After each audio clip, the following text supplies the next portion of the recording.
ආයිබෝවන් මම ලක්ෂේන නායක කටකලක් නෙමෙයි. ඔන්න අද මං ඔබ හමුවට ආවේ ඔබට තවත් උදව්වක් කරන්න. ඔබ දන්නවනේ ජීවිතයේ දෙවෙනි උපත නැවත ඔබ ඉපදෙන්නේ කොතනද? විවාහයේදී. ඒ විවාහය තුළ ඔබ මෙතෙක් ඔබත් එක්ක දිවි ගෙවපු අම්මා තාත්තගෙන් සහෝදර සහෝදරයන්ගෙන් වෙන් වෙලා තවත් හඳුනගත් කෙනෙක් සමග ජීවිත කාලෙම එකට ඉන්න අදිස්ථානය කරගෙන ඔබ ගමන් කරනවා. හැබැයි අම්මා තාත්තා කෙනෙකුට දරුවන්ගේ මොන අඩුපාඩුකම් තිබුණත් ඒවා ඉවසගෙන මේ මගේ දරුවනේ කියලා ඉන්න පුළුවන්. හැබැයි මේ අලුත හම්බෙන බිරිඳට ස්වාමියාට එසේ වෙන්න බෑ. ඒකනේ උසාවිය වල දික්කසාද නඩු පොලිමේ තියෙන්නේ. ඒ නිසා ඔබගේ කර්මයට අනුව කර්මය කියන්නේ ඔබගේ පෙර ආත්මවල ඔබ කරපු කුසල් අකුසල් අනුව පින්පව් අනුව ඔබ විසින් මොන වගේ බිරිඳක් ස්වාමියෙක් මේ ආත්මෙදී ලබන්න ආවද කියන කතාවයි මම මේ කියන්නේ. දැන්ටත් අවිවාහක ඉන්න ඔබට මේ බොහෝ ප්‍රයෝජනවත් වෙයි. මං ගති ලක්ෂණ පවා කියන නිසා. දැනට විවාහ වෙලා සිටිනවා නම් ඔබට ඔබව නිවැරදි කරගන්න අවස්ථාව මේ අනුව ඔබට උදා කරගන්න පුළුවන්. ඒ නිසා කටකලක් මෙහෙමනේ. අපි බලමු කර්මයට අනුව ඔබට ලැබෙන බිරිඳ ස්වාමියා ගැන. මම මේ පාදක කොට ගන්නේ එදා ඒ භාග්‍යවත් රහත් ගෞතම සම්මා සම්බුදු බුදුරජාන් වහන්සේ අනේ පිළිසිරුතුමාගේ ගෙදරට වඩින වෙලාවේ ගෙදර ඇතුළතින් කාන්තාව දෙදෙනෙක් උස් හඬින් කතා කරනවා ඇහෙනවා. අප බුදුරජාන් වහන්සේ විචාරනවා අනේ පිළිසිරුතුමාගෙන් කවුද කියලා. මගේ ලේලියත් මගේ බිරිඳත් කියලා කියනවා. ලේලියට එන්න කියනවා. ලේලිය බුදුරජාන් වහන්සේ හමුවේ දෙපා මැද නමස්කාර කළාට පස්සේ බුදුරජාන් වහන්සේ අහනවා ඔබ කැමතිද මේ ආත්මය තුළ ඔබට ඔබ මොන වගේ බිරින්දෑවරුන් කෙනෙක් ඔබ මොන වගේ බිරිඳක්ද කියලා හඳුනා ගන්න. ඔව් භාග්‍යතුන් වහන්සේ කියලා කියනවා. අන්න එදා තමයි අනේ පිටිසුතුමාගේ ලේලිය උදෙසා බිරින්දෑවරුන් 7 දෙනෙක් ඉන්නවා. ඒ 7 දෙනා කොයි වගේද කියලා තේරුම් කරලා දෙන්නේ අර්ථවත් ලෙස. මේ මම ස්වාම පුරුෂයන්ටත් ආදේශනය කරගන්නවා. කටකලක් නෙහිමේනි. ඔබට ලැබෙන එක බිරිඳක් තමයි එක ස්වාම පුරුෂයෙක් තමයි මාතෘ බිරිඳ හෝ ස්වාම පුරුෂයා. ඉතින් මවක් වගේ. මවට තරහ යනවද නැහැ. බුදුරජාන් වහන්සේ මවව සමාන කරලා තියෙන මහා ප්‍රඥයට දේවමන් බුදුරජාන් වහන්සේට. ඒකනේ ආනන්තරීය පාප කර්ම ලිස්ටකේදී මව පියා කියන දෙන්නම ඇතුල් වෙන්නේ. ලේ සෙලවීම ආනන්තරීය පාප කර්මයක්. අම්මා කෙනෙකුට බනිනවා කියන්නේ ඒක ආනන්තරීය පාප කර්මයකට යොමු කරන පිහිටීමක්.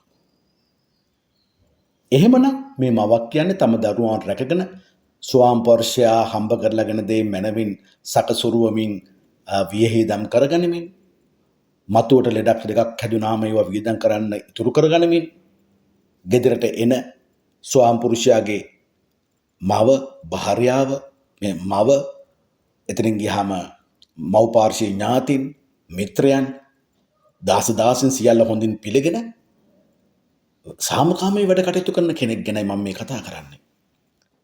ඒ නිසා ඔබට ලැබෙන පළවෙනි බිරිඳ මාතෘ බිරිඳ හෝ ස්වාමියා කටකලක් නෙවෙයි. ධන දහන්නේන් පොහොසත් වූ ඉඩම් කඩම් ගෙවල් දොරවල් ඇති සුවකීය ඥාති වර්ගයාගේ නායකයෙක් ලෙස ජීවිතය ගෙනියන කෙනෙක් බවට පත් වෙන්න පුළුවන් කෙනෙක් තමයි ලැබෙන්නේ. යමක් කමක් තියෙන තැන. ඒ මව් පාර්ශ්වීය ඥාතින්ට අධිපතියෙක් නායකයෙක් වගේ වැඩ කරන කෙනෙක්. මැති ඇමති ඉහළ සමාජීය තනතුරු තානාන්තර ලැබීමට භාග්‍ය තියෙන කෙනෙක්.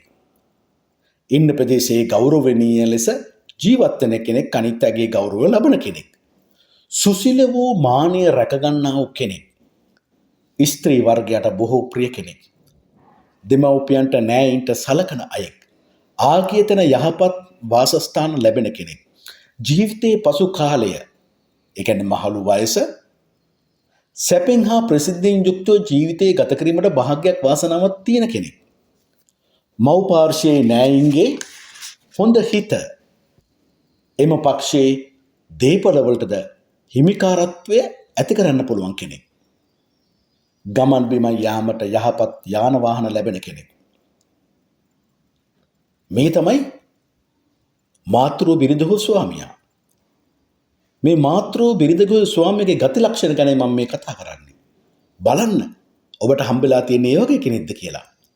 යුක්ති සහගත, ධර්මිෂ්ඨ, අනුන්ගේ විපතේදී තදින් උණුවන හිතක් තියෙනවා. සැපෙන් වාසයටත්, gedara වාසයටත් ප්‍රිය වෙනවා. රවුම් ගහන්න කැමති නැහැ. නිකරුණේ ගමන් බිමන් ඇති කරගන්නේ නැහැ. භාර්යාවට, දරුවන්ට, ස්වාම පුරුෂයාට ඉතා හිතවත් වෙනවා. ඔවුන් සමග ගෙදරම වාසය කිරීමට ප්‍රිය වෙනවා. වයස යන්න තම බිරිඳට, ස්වාමියාට වැඩියෙන් ආදරය කරන කෙනෙක්. මේ මාතෘ බිරිඳේ ස්වාමියා තමාගේ මවුට ඉතාම ආදරේ. ඒ වගේම තමාගේ ස්වාමියාගේ බිරිඳගේ මවුටත් ඉතාම ආදරේ. අන්තිම වයසේ ඒ මව තමන්ගේම නිවසේ නවත්තාගෙන සංග්‍රහ කරලා රැක බලා ගන්නයි කෙනෙක්. මිත්‍ර ආශ්‍රයට හරි යහපත් කෙනෙක්. චිත්ත වේගය හරි මාධිකයි. මෙන්න මේ වගේ කෙනෙක් තමයි ඔබට මාතෘ බිරිඳක් ස්වාමියක් විදිහට ලැබෙන්න තියෙන්නේ. විශේෂයෙන් මේ මාතෘ බිරිඳට ස්වාමියාට මෙවැනි ගති ලක්ෂණ අවංකයි, පරාර්ථකාමී, පුරුෂ වීර්යයෙන් වැඩ කරනවා, උත්සාහවන්තයි. අසල්වැසියන්, බාල සහෝදර සහෝදරියන් එක්ක, පියපක්ෂේ නෑයින් එක්ක සාමකාමීව වැඩ කටයුතු කරන්න පුළුවන්. ඒ වගේම බුද්ධිමත්, නැනවත්, ඉගෙන ගත්ත කෙනෙක්. යහපත් දරුවන් ලැබෙන්න තියෙන මවක්. යහපත් දරුවන්ගේ ආරක්ෂාව ලැබෙන පියෙක් වෙන්න පුළුවන්.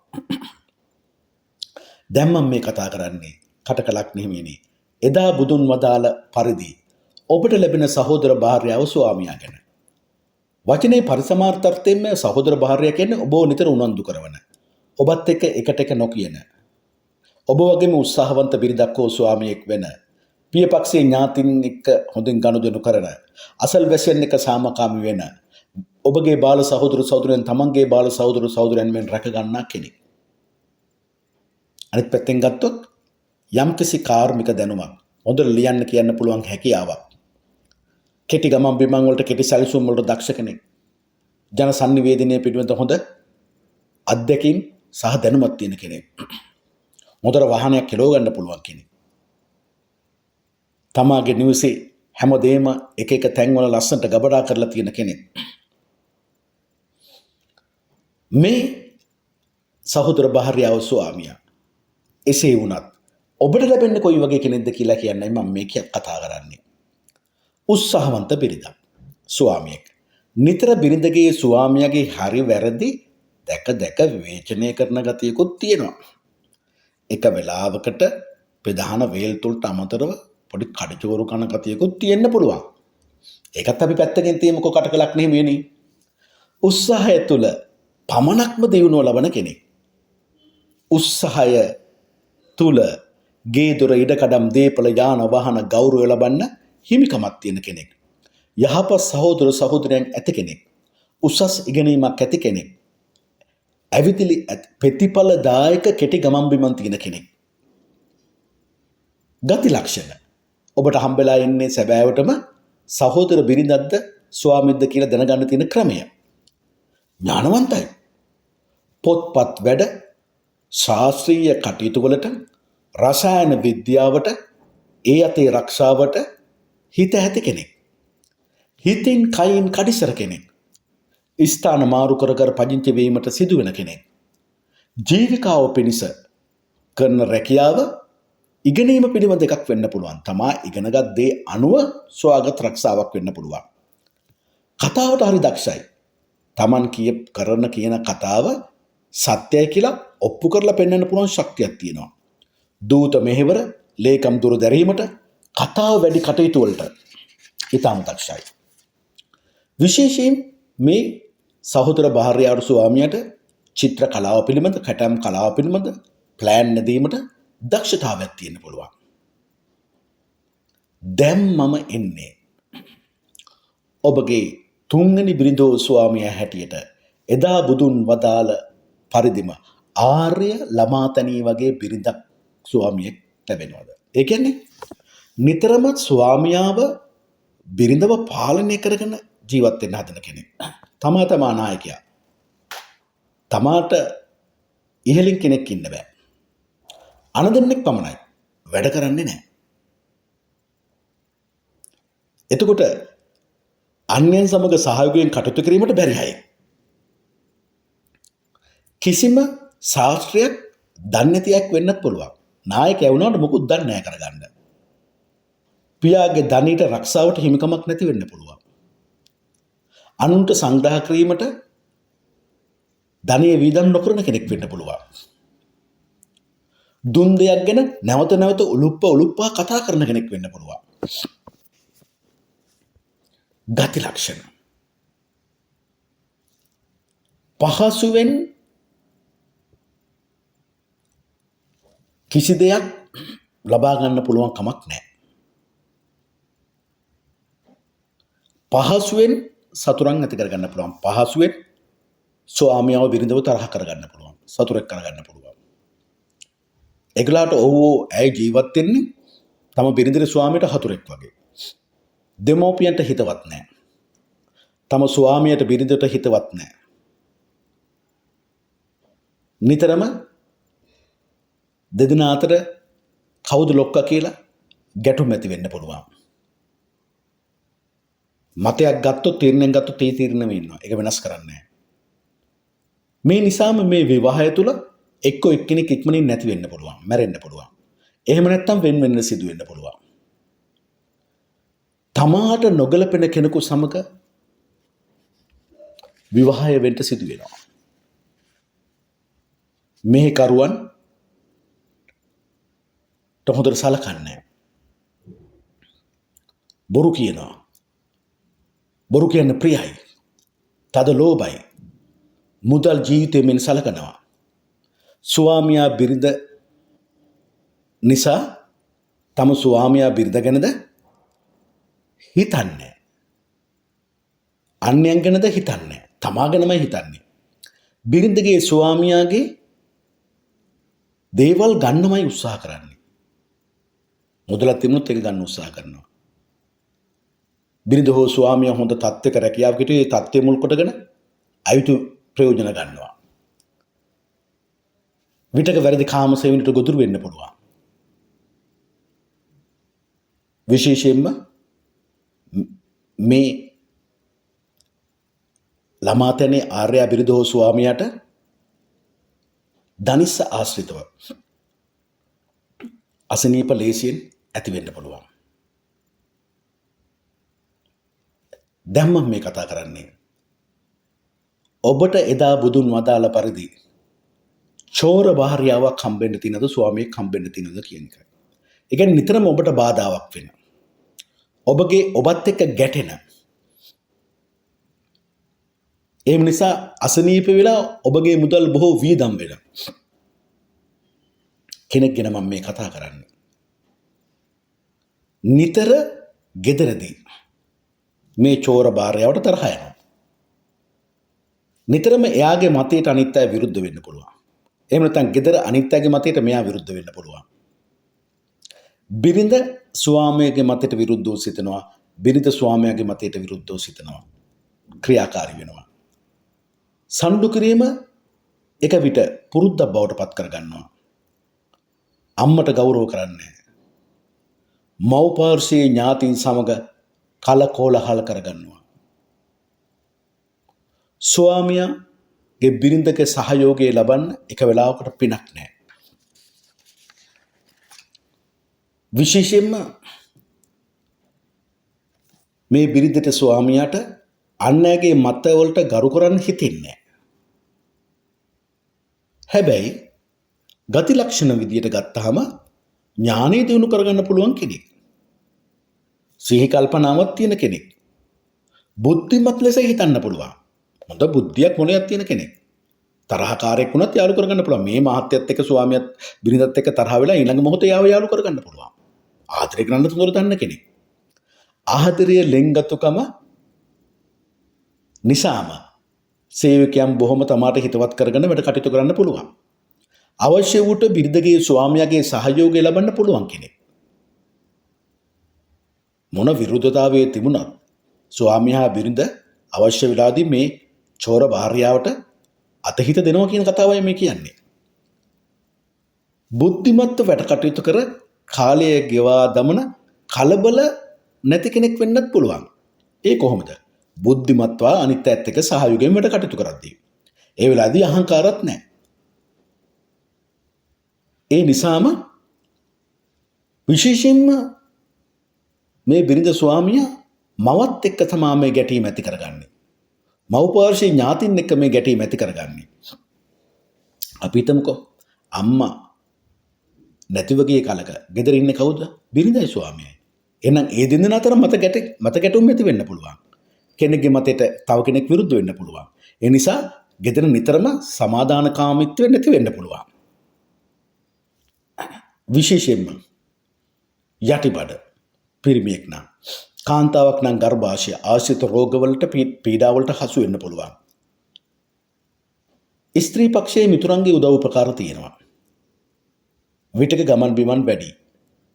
දූත මෙහෙරවලටත් ගුරු වෘත්තියටත් ලේකම් දුරු දැරීමටත් මේ කෙන චෝර භාර්යාවටත් හැකියාවක් තියෙනවා.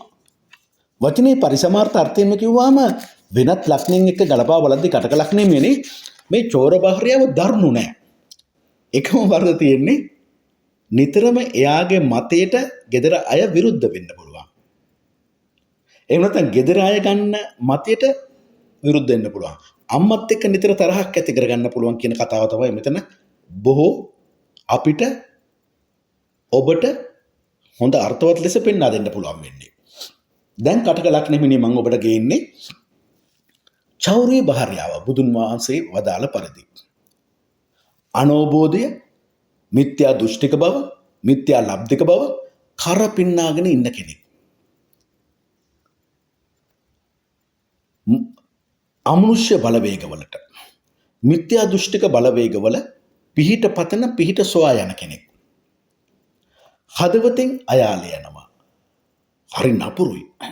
නිදන ඇඳේදී තම ස්වාමීගේ බිරිඳත් එක්ක රණ්ඩු කරලා විරසක වෙන්න පුළුවන්. ළඟ තියෙන දෙකින් දමලා ගහන්න උනත් පුළුවන්. අභ්‍යන්තර ශරීර දුර්වලතා ඇති කරගන්න ගතිය වැඩි. හිත අවුල් කරගන්නවා. සිතින් ආත්මාර්ථකාමී. අවංක නැහැ. පුරුෂ වෛරය හීන වෙනවා. ගෙදර කරන්න යන වැඩ කටයුතු අතහැරලා දානවා. මෙවන් බිරිඳකගේ ස්වාමියෙකුගේ ගති ලක්ෂණ. තද හිතක් තියෙනවා. කාටත් වෙනස් කරන්න බැරි. සියලු කටයුතු තනියෙන්ම කරගන්න සිදු වෙනවා. බර වැඩ කරන්නට සැලසෙනවා. සැපෙන් ජීවත් වීමට හිතුවත් එසේ ලැබෙන්නේ නැහැ. ලෙහෙසි වැඩ ලැබෙන්නේ නැහැ. මුදුමොලොක් වැඩ ලැබෙන්නේ නැහැ. බර වැඩමයි ලැබෙන්නේ. ස්වාමියාට බිරිඳට යටත් කරගෙනම ජීවත් වෙන්න කැමතියි. තරහ වැඩි පලගන්න අසුළු බව කෙනෙක්. විශේෂයෙන් නිදන ඇඳ තුළදී පුදුම විදියට ඒ තරහ පරිගැනීම ඇති වෙන්න පුළුවන්. හැබැයි මේ වගේ විවාහයකදී දරුවන් අධිකයි. ඇයි ඒ දරුවන් අධික වෙන්නේ? දරුවන්ගේ ලෙඩ දුක් අකාල මරණ ගැන දුක් වෙන්න සිදුවෙන පෙර ආත්ම විපාක අකුසල් වැඩි. යටිබඩ මුත්‍රා බොක්ක ආශ්‍රිතව උෂ්ණ රෝග සහදන්න පුළුවන්. ඔව්වෝ ඇය සදාචාරශීලී නොවෙන්න පුළුවන්. මත්පැනට ඇබ්බැහි වෙන්න පුළුවන්. කලකෝලහලට ප්‍රිය වෙන්න පුළුවන්. පිරිසිදු හොඳ හිතක් නැහැ. විවාහය මේ චෞරී බිරිඳත් එක්ක හෝ ස්වාමියාත් එක්ක විවාහය සිදුණු ළඟදීම සිදුවුණ කාලේ ඒහා ළඟදීම සුවකීය පවුලේ බලවත් කෙනෙකුගේ හෝ ඉතා කිට්ටුවර පවුලේ බලවත් කෙනෙකුගේ මරණයක් සිදු වෙන්න පුළුවන්. මේ චෞරී භාර්යාව බිරිඳ ස්වාමියා දරුණු දෙයට ප්‍රියයි. හොර හිතක් තියෙනවා. හොරකම් කරන්න දක්ෂයි. විවාහ ජීවිතය සමාදානයෙන් පසු වෙන්නේ නැහැ. අසමගිය රජ කරනවා. නිතර අඩුපාඩුකම් වලට මුහුණ දීමට සිදු වෙනවා. ඒත් එක්කම අනවශ්‍ය වැරදි කාම සේවනන් වල යෙදීමට හිත පොළඹවන අවස්ථාවල් තියෙනවා. මේ චෞරී භාර්යාව ස්වාමියා අකාලීය මිය යාමට හෝ විවාහයෙන් වෙන්නීමට ඉඩ තියෙනවා. දැන් මම මේ කතා කරන්නේ එදා බුදුන් වදාළ ධර්මයේ තුල ඔබට ලැබෙන්න ඉන්න මිත්‍රශීලී බිරිඳ හෝ ස්වාමියා ගැනයි මම මේ කතා කරන්නේ. සත්පුරුෂයෙක් තමන්ට අවශ්‍ය හැම මොහොතකදීම තමා ළඟින් ඉන්න කෙනෙක් තමයි මේ කල්යාණ මිත්‍ර බිරිඳ හෝ ස්වාමියා කියලා බුදුරජාණන් වහන්සේ එදා වදාළේ. අවංකකමයි මිත්‍රත්වයයි සත්පුරුෂ ගතියයි එකට එකතු වීමක්. මේ තුල ධනවත් බිරිඳක් ස්වාමියෙක් උදාර ගුණයෙන් යුක්ත කෙනෙක් ත්‍යාගවන්ත කෙනෙක් වැඩිමහල් සහෝදර සහෝදරයන්ට උපකාර කරන්නෙක් මිත්‍රයන් වැඩි කෙනෙක් වෙන්න පුළුවන් මේ මිත්‍රශීලී බිරිඳ හෝ ස්වාමියා. මිත්‍රයන්ගෙන් ඒ වගේම වැඩිමහල් සහෝදර සහෝදරියන්ගේ උපකාර මත ව්‍යාපාරවල තමන් ගාව තියෙන දක්ෂතාවය තුළ ආදායම් ලබන කෙනෙක්. වැඩි මහන්සියක් නැතුව ආදායම් ලබන වෙලාවල් තියෙනවා. මහජනයා අතර උසස් තත්ත්වයක් දරන කෙනෙක්. ස්ත්‍රී පක්ෂයේ මිතුරියන් වැඩි වෙන්න පුළුවන්. ඔවුන්ගේ ආධාර වැඩියෙන් ලබන කෙනෙක් වෙන්න පුළුවන්. ව්‍යාපාරයන්හි දක්ෂතාවයක් තියෙනවා. ලිවීමේ දක්ෂතාවයකුත් තියෙනවා. ගාන්ත්‍රකරණයේ දක්ෂතාවයක් තියෙනවා. තීක්ෂණ බුද්ධිමත් බවක් මේ මිත්‍රශීලී බිරිඳට ස්වාමියාට අනිවාර්යයෙන්ම තියෙනවා. ගති ලක්ෂණ මේ මිත්‍රශීලී සත්පුරුෂ බිරිඳගේ ස්වාමියාගේ හරිම ඥානවන්තයි. මතු සිදුවන දේ කියන්න පුළුවන් හැකියාවක් තියෙනවා. තියුණු ඥාණයෙන් කරන දේවල් වලට දක්ෂ වෙනවා. අලුත් සෙවීම් වලට ප්‍රිය වෙනවා. ප්‍රජා ජීවිතයට යෝග්‍ය කෙනෙක්. බොහෝ අනුකම්පා සාගත කෙනෙක්. සමාජ සේවයට ප්‍රිය කෙනෙක්. ඉගැන්වීමට සූර කෙනෙක්. අන්‍යයන් සමග සහයෝගයෙන් කටයුතු කිරීමට දක්ෂ කෙනෙක්. උසස් හිතක් ඇති අයෙක්. ඒ වගේම මෙලොව දියුණුවට වඩා පරලොව දියුණුව ගැන හිතන කෙනෙක්. දැන් මම මේ කතා කරන්නේ එදා බුදුරජාණන් වහන්සේ වදාළ දාසී බිරිඳක් ස්වාමියෙක් ඔබට ලැබෙන ආකාරය. මේ සූරත්වයයි අවංකකමයි දෙකම එකතු වීමක්. මම මෙහෙම කිව්වොත් කට කලක් නෙමෙයිනේ. මොනහරි ජීවන ගමන ගෙන යන්න පුළුවන් හොඳ උසස් ශාස්ත්‍රයක් දන්න කෙනෙක්. ඉගෙන ගත්ත කෙනෙක්. දෙමව්පියන්ගේ දේපලවලට උපකාරවලට හිමිකම තියෙන කෙනෙක්. ගෙදරට ඥාති මිත්‍රාදීන් විගසම හොඳින් සංග්‍රහ කරලා සලකන්න කැමති අය. මෙන්න මෙවැනි චරිතයක්. දීපු දෙයක් ගැන කතා නොකරන කෙනෙක්. මේ දකුණු අතින් දෙන දේ වම් අත දෙන්නේ නැතුව පින් කරන කෙනෙක්. දෙන කෙනෙක්. දාසී බිරිඳක් කියලා කියන්නේ වචනය තුල සේවකෙක් සේවිකාවක් විදියට තමාගේ බිරිඳට ස්වාමියාට සලකන කෙනෙක්. සේවය සලසන කෙනෙක්. රෙදි ඇඳුම් පවා හොදලා දෙනවා. යට ඇඳුම පවා හොදලා දෙනවා. වැඩකාරියෙක් වගේ සේවය කරනවා. කිසිම අවස්ථාවකද ස්වාමියාව බිරිඳව අතහැරලා යන්නේ නැහැ. ස්වාමියා බිරිඳ කොච්චර වෛරයෙන් කෝපයෙන් කතා කළත් තරහක් ගන්න නැහැ. මෛත්‍රී සහගතවම ඒ ස්වාමියාත් එක්ක බිරිඳත් එක්ක ජීවත් වෙනවා. මෙවන් කෙනෙක් ඔබට ලැබුණොත් කටකලක් නෙමෙයි. මේ දාසී බිරිඳගේ ස්වාමියාගේ ගති ලක්ෂණ ගැනයි මම මේ කියන්නේ. හොඳින් මතක තියාගන්න.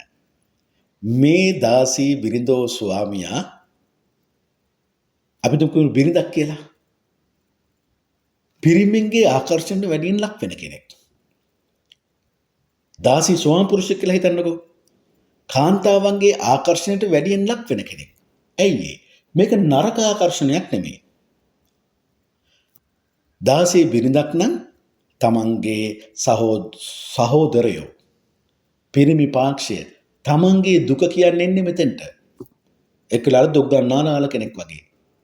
ඇයගෙන් ලැබෙන පිළිතුර මත ඔවුන්ට ගැටලු විසඳෙනවා. දාසී ස්වාම පුරුෂෙක් නම් තමන්ගේ පවුලේ ඥාති කාන්තා සමූහය අන් කාන්තාවෝ තමන්ගේ ගැටලු ප්‍රශ්න කියන්නේ මේ ස්වාම පුරුෂයාට.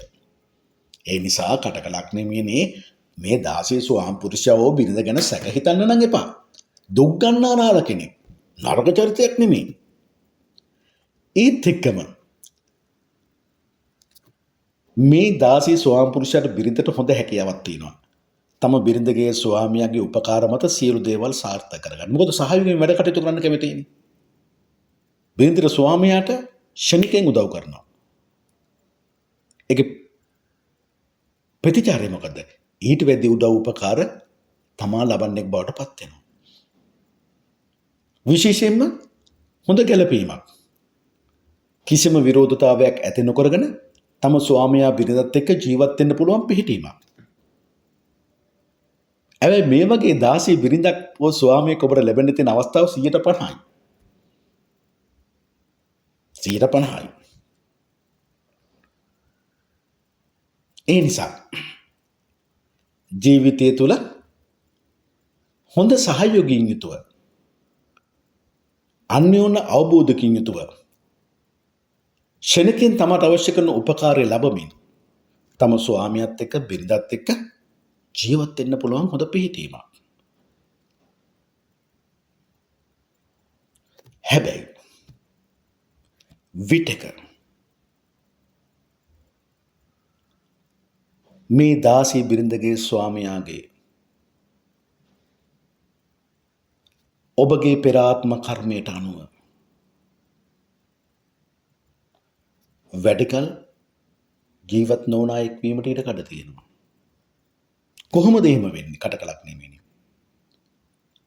යම්කිසි අසනීපයකින් පෙළෙන කෙනෙක් වෙන්න පුළුවන්.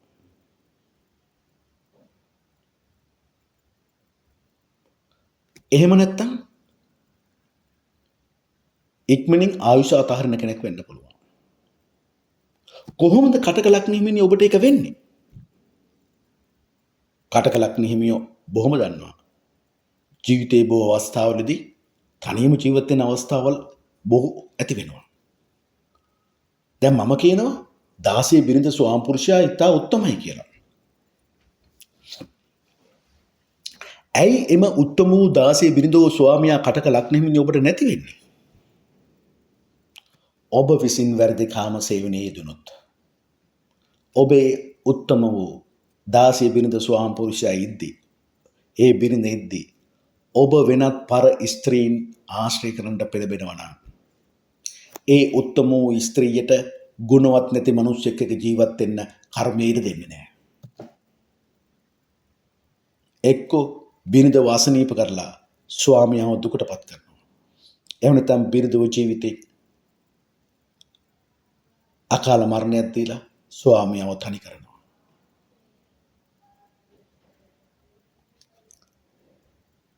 ඔබ එවැනි දාසී ස්වාම පුරුෂයෙක් ලැබුණු බිරිඳක් නම් ඔබ ඒ දාසී ස්වාම පුරුෂයා සිටිද්දිම ඔබ වෙනත් පර පිරිමින් ආශ්‍රය කරන කෙනෙක් බවට පත් වුණොත් ඔබට ඒ උත්තම වූ ස්වාම පුරුෂයාව එක්ක ලෙඩ කරන්න පුළුවන්. ඒ තුල ඔබ දුකටපත් කරන්න පුළුවන්. එහෙම නැත්නම් අකාලයේ මිය යාමක් දෙන්න පුළුවන්. ඒ තුල ඔබ තනි කරනවා. මන්ද ඒ වෙනි දාසී බිරිඳක් ස්වාමියෙක් ඔබ නැති වූ විට ජීවිතයේ ඔබ වේදනාවටපත් වෙනවා. මෙච්චර වූ උතුම් බිරිඳක් මට නැති වුණානේ කියලා. එහෙමනම් ඒ දාසී බිරිඳ හෝ ස්වාමියා ඔබට රැකගන්න තියෙන එකම ක්‍රමය පංචශීලය ආරක්ෂා කරන කෙනෙක් බවට පත් වෙන්න. මන්ද ඒ බිරිඳට හෝ ස්වාමියාට පුළුවන් ඒ පවුලට ධනය කීර්තිය අයිති කරලා දෙන්න. ඒ තම පවුලට එකතු වුණු දරුවන් බුද්ධිමතුන් බවට පත් කරන්න පුළුවන් මාර්ගය ඔහු ඇය තුළ තිබෙනවා. තමා ආශ්‍රය කරන අය අතරම සහයෝගය ලබාගෙන විශේෂයෙන් ස්වාම පුරුෂයාගේ බිරිඳගේ සහයෝගය ලබාගෙන තමාගේ වැඩ කටයුතු කරන්න ඉතා සාර්ථකත්වයක් තියෙනවා. එහෙමනම් ඔබ දැන් දන්නවා දාසිය බිරිඳ ස්වාම පුරුෂයෙක් ඔබ රැකගන්න ඔබ ක්‍රියා කළ යුතු විදිය අන්න කර්මයට අනුව ඔබ ඔබගේ ජීවිතේ තම විවාහ සහකරුවෝ සහකාරිය නැති කරගන්නෙම ඔබ වැරදි මාර්ගයේ ගියොත් පමණයි. ඔබ එසේ නොවි බෝසත් ගුණ රකින බිරිඳක් හෝ ස්වාමියෙක් බවට පත් වුණොත් මේ දාසී බිරිඳෝ ස්වාමියා ලබන කෙනා ඔබ අනර්ක කෙනෙක් බවට පත් වෙන්න පුළුවන්. මන්ද මෛත්‍රිය සහගත ගුණවලින් පිරුණු තැනැත්තෙක්. දැන් ඔබට අවබෝධ වෙනවා ඇති ඔබගේ ජීවිතය තුළ ඔබ මෙතෙක් අවිවාහක නම් ඔබ ආදරය කරන කෙනෙක් නම් මම මේ කියපු බිරින්දෑවලුන් 7 දෙනා ස්වාම පුරුෂයන් 7 දෙනාගේ ගතිගුණ ඔබ දන්නවා. ඔබට ඒ කරන ආශ්‍රිතව කොයි වගේ කෙනෙක්ද ලැබිලා තින්නේ කියලා අවබෝධ කරගන්න පුළුවන්. ඔබ විවාහයටපත් වෙලා ඔබ එයින් වැරද්දක් කරලා තියෙනවා නම් එයින් දුකක් විඳිනවා නම් දැන් ඔබට නිවැරදි කරගන්න පුළුවන් ඔබව. මන්ද එවැනි නිවැරදි කිරීමත් තුළ උත්තම වූ මිනිසෙක් බවට පත් වෙන්න පුළුවන්. මේ මනුලව උපත ලබන ඔබට විතරයි. ඔබ දිව්‍ය ලෝකයක බ්‍රහ්ම ලෝකයක ඉපදුනොත් ඔබ ගෙන ආපු පින තියෙනවා. ඒ පින අනුව සැප විඳිනවා. ඒක ඉවරුනට පස්සේ යන්න වෙනවා. ප්‍රේතයෙකුටත් එහෙමයි. ඒ දුක විඳින්නම තියෙනවා. නමුත් මිනිසෙක් එහෙම නෙමෙයි. හිඟන්නෙක් වෙලා ඉපදුනොත් පංචශීලය ආරක්ෂා කරගෙන බුදුන් වදාළ ධර්මය තුල ගියොත් ඔවුන් ඉහළ මට්ටමකට ඉසෙවෙනවා. මන්ද කුසල් පින් නැති වෙනවා. පෙර ආත්මවල කරපු අකුසල් පව් යටපත් කරන්න පුළුවන් වෙනවා. හරියට අඟුලිමාල මහරහතන් වහන්සේ කළා වගේ. ඒ නිසා ඔබත් එසේ සිතන්න ඕනේ. මට වැරදිලා නැහැ. මං අද මගේ වැරද්ද හදා ගන්නවා. අන්න ඒ තුල ඔබට එක්කෝ මාතෘ භාර්යාවක් එහෙම නැත්නම් දාසී භාර්යාවක් එහෙම නැත්නම් සහෝදර භාර්යාවක් එහෙම නැත්නම් මිත්‍රශීලී භාර්යාවක් බවට පත් වීමට හැකියාව වාසනාව ඔබට තියෙනවා. ඔන්න මම ඔබට මාර්ගයේ විරුද්ධ කළා කටකලක් නෙමෙයි. ගමන් කළ යුත්තේ ඔබයි. මට තියෙන්නේ මාර්ගය පෙන්වා දෙන්න එක විතරයි. එහෙනම් කටකලක් නෙමෙයි. ඔබ සැමට තෙරුවන් සරණයි. දෙවි පිහිටයි.